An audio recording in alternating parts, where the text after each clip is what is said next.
Durante 16 anos ele parecia intocável. Um político que não apenas marcou a Hungria, mas também freou repetidamente a União Europeia. Com vetos, bloqueios e uma política externa que o aproximou visivelmente da Rússia. Mas exatamente essa chegou ao fim. Algo mudou na Hungria, e com uma força que muitos não esperavam. Na noite de domingo, dezenas de milhares de pessoas se reuniram ao longo do Danúbio em Budapeste. Eles comemoraram, dançaram e cantaram sob fogos que iluminavam o céu. E era claramente perceptível que ali se manifestava algo além da simples alegria por um resultado eleitoral. Após uma participação recorde nas eleições na Hungria e uma vitória da oposição, as pessoas comemoraram o novo vencedor. Muitos gritavam palavras de ordem contra a influência da Rússia e repetiam: "Russos, vão para casa!"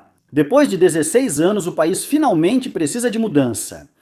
Esse sentimento também se refletiu no resultado. O Partido Conservador da oposição não apenas venceu a eleição, mas também alcançou uma maioria de 2/3 no parlamento, com mais de 53% dos votos, 138 de 199 assentos, o que na Hungria tinha um significado especial, porque essa maioria permitia mudanças políticas profundas e até mesmo alterações constitucionais. Exatamente esse instrumento havia sido usado durante anos pelo antigo governo para remodelar o sistema de acordo com suas ideias. Agora, esse poder estava do outro lado. No centro dessa reviravolta política estava Péter Magyar, um político de 45 anos que, até pouco tempo atrás, mal tinha tido qualquer relevância e agora, de repente, podia governar com um enorme apoio.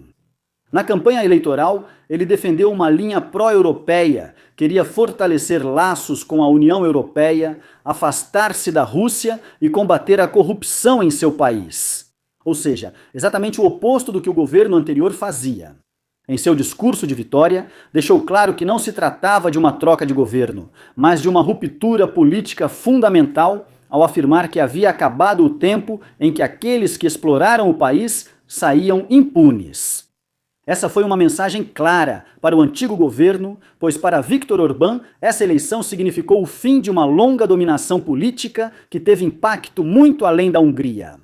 Durante mais de 16 anos, ele construiu um sistema que muitas vezes foi chamado de democracia iliberal, uma ordem em que os procedimentos democráticos permaneciam formalmente, mas o poder era fortemente concentrado. Dentro da União Europeia, ele se posicionou repetidamente como um ator incômodo, especialmente em decisões de política externa que exigiam unanimidade.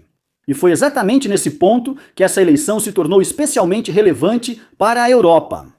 Principalmente no apoio à Ucrânia, nas sanções contra a Rússia ou em pacotes de ajuda financeira. Repetidas vezes, um único país foi suficiente para bloquear decisões conjuntas, e muitas vezes esse país foi a Hungria.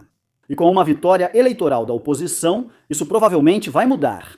A União Europeia deve ganhar mais liberdade, agilidade, unidade e eficiência na implementação de decisões antes paralisadas por meses. Por isso, Moscou acompanhou de perto essa eleição, já que para Putin, a perda de poder de Orbán representa um revés perceptível. Após perder Síria e Venezuela como aliados, a Rússia também perde um fantoche na Europa.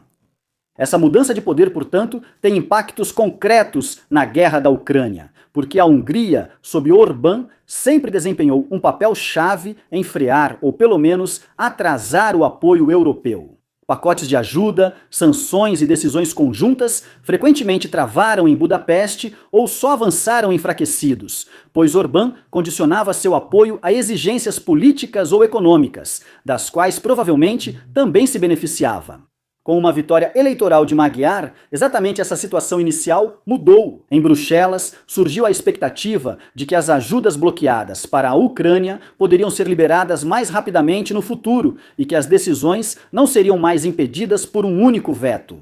Também em Kiev, houve sinais positivos nesse sentido, porque lá se espera uma cooperação muito mais construtiva, especialmente no apoio militar e financeiro. Para a Rússia, isso significa perder uma alavanca importante na União Europeia, já que Moscou antes se beneficiava do atraso ou enfraquecimento das decisões europeias. Sem essa influência, a pressão sobre a Rússia pode crescer, principalmente pela aplicação mais rápida e firme das políticas já existentes, não só por novas medidas. Com isso, não só a dinâmica política dentro da UE muda, mas também, em certa medida, o equilíbrio estratégico nos bastidores da guerra na Ucrânia.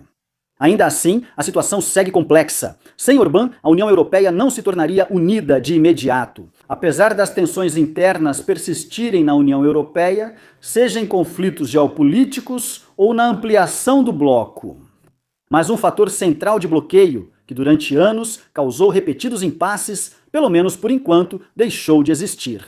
O que começou ontem em Budapeste como uma celebração pode assim se revelar um ponto de virada política para toda a Europa.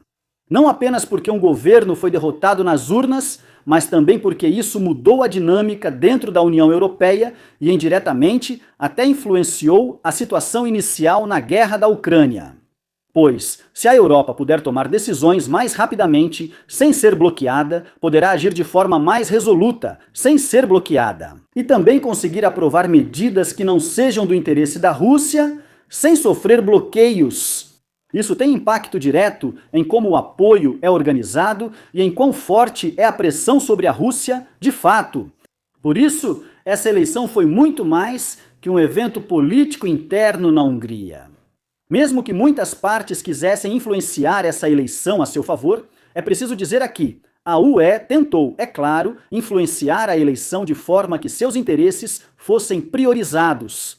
Eles influenciaram seu favorito, enquanto a Rússia influenciou o outro lado, ou seja, o de Orbán.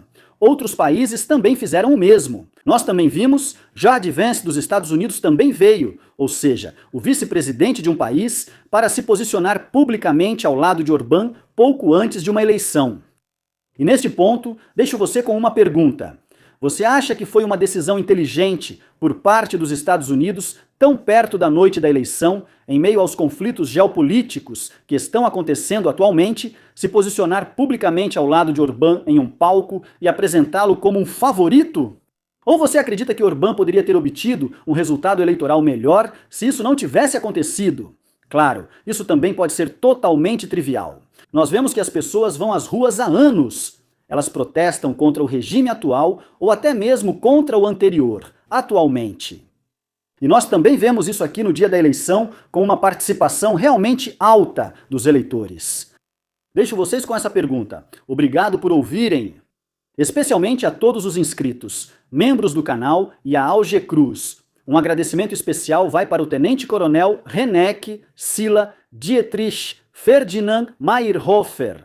Não se esqueça de se inscrever, curtir, comentar e até o próximo relatório de situação.